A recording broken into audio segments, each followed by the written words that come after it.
Bonjour à tous, c'est Benji, on se retrouve pour la vidéo review du x1000, donc un jackpot 10 000 € qui est tombé lundi dernier. Autant dire que quand il est tombé, j'étais dans tous mes états. Voilà, si je le gagne, c'est la fin du challenge, c'est une réussite. Il y a 8 000 € à la gagne, 1 000 € pour le deuxième et le troisième, 7 000 € de différence si on gagne ou si on le perd. Pour moi, c'est une grosse somme d'argent. Très content d'être tombé dessus, à la fois angoissé mais aussi excité par ce jackpot. Donc on va review ça ensemble, c'est parti. Première main, 9 et 4 offres, lime du bouton. On peut absolument rien faire avec cette main. Alors au niveau du pastillage, donc Lucky Luciano 99 qui est en rose. Rose pour moi c'est une pastille un peu dégène, c'est quelqu'un qui va relancer avec trop de mains, payer avec trop de mains. Et Fred 7999 en vert. Donc vert pour moi c'est pastille récréative, mais c'est sûr que c'est un récréatif, il n'y a pas de doute.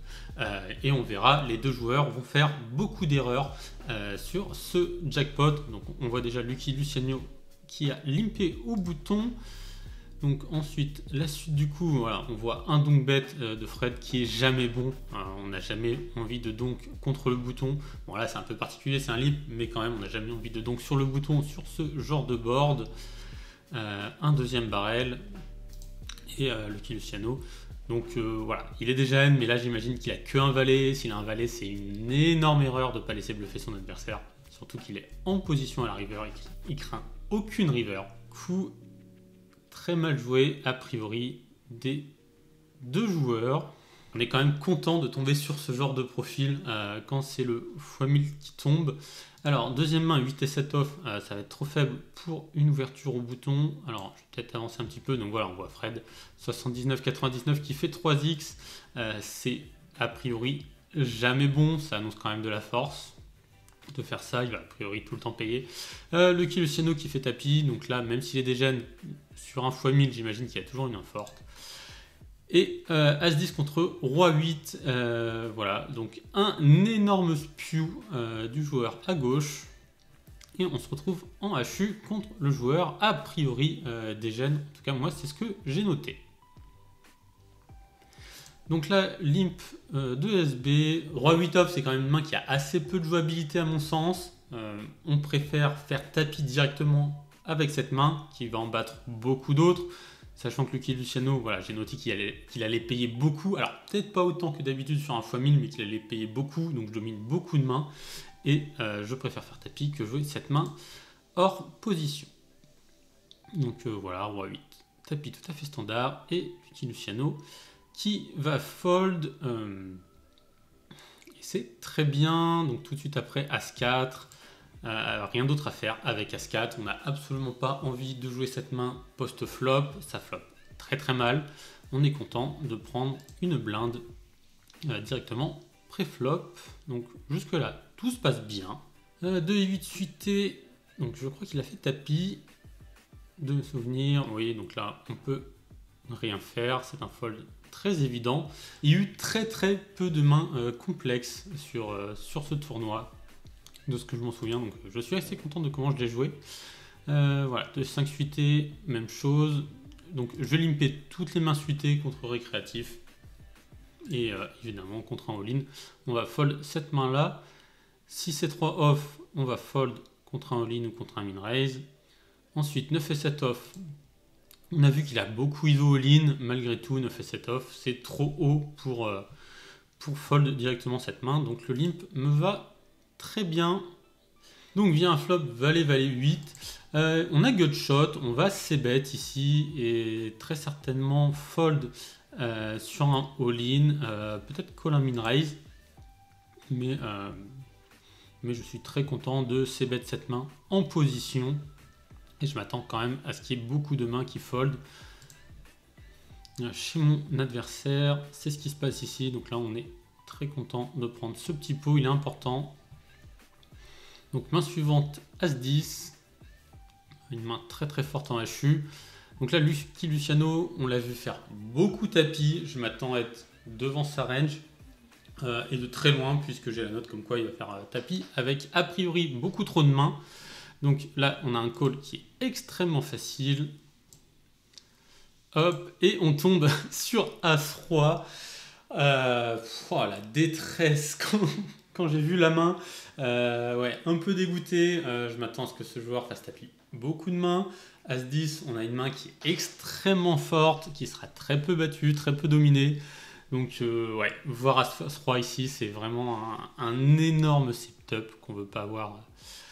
Qu'on veut surtout pas voir sur le x1000 et le flop salvateur, un 10 qui tombe dès le flop, donc là on est largement devant maintenant qu'on a touché, on perd que sur une dame ou un roi, donc il n'y a plus qu'à croiser les doigts et à prier pour qu'il n'y ait ni dame ni roi river.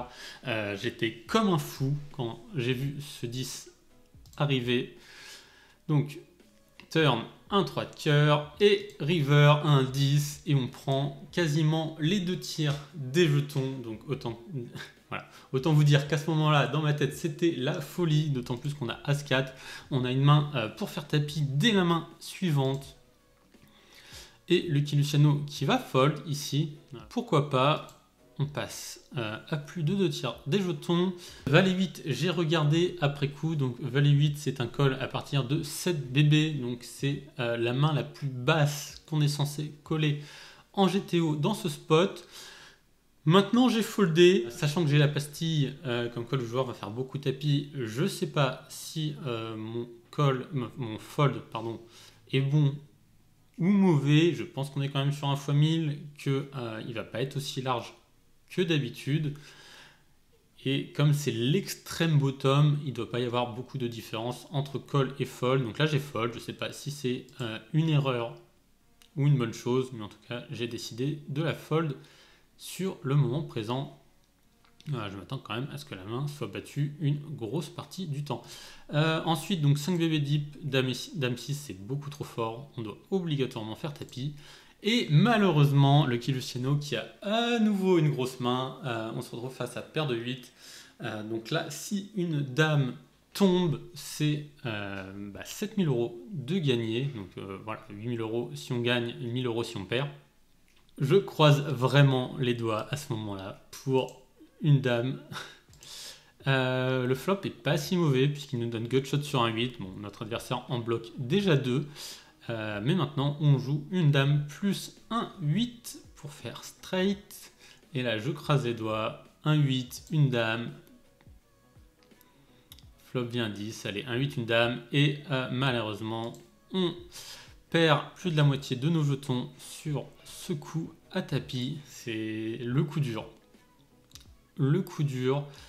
Coup suivant, Valet 4, on sera trop haut pour fold si jamais il fait tapis. On peut vraiment pas se permettre de perdre 25% de nos jetons quasiment. Quasiment un quart de notre stack est au milieu. Et on a Valet 4 qui est pas si mauvais. On n'est pas très content de le prendre, mais il y a des mains bien pires. Donc on doit payer. On se retrouve contre Dame 6. Donc là c'est pareil. Un Valet ou un 4, c'est vraiment des flips pour beaucoup de V. Là ça doit être un 60-40, on a quand même 40% de chance de toucher. Donc un flop neutre, on croise les doigts, un Valet, un 4, un Valet, un 4. Et malheureusement, donc ça sera la deuxième place pour 1000 €. Bon, je suis quand même très content d'être tombé dessus. 1000 €, c'est déjà beaucoup d'argent, surtout pour une défaite. La semaine sera positive, voilà, je vous le dis tout de suite, avec les 1000 €, la semaine est positive. Un x1000, je crois que c'est toutes les 100 000 games, donc c'est déjà énorme d'être tombé dessus aussi rapidement. Un peu déçu forcément de le perdre, surtout qu'on a perdu tous nos gros jackpots récemment. Ça aurait été un énorme up de bankroll de le gagner, ça aurait pu permettre de terminer le challenge bien en avance. C'est quand même déjà une très belle chose d'être tombé dessus. Le challenge continue et je vous dis à demain pour la 3e vidéo des résultats du challenge. Allez, ciao!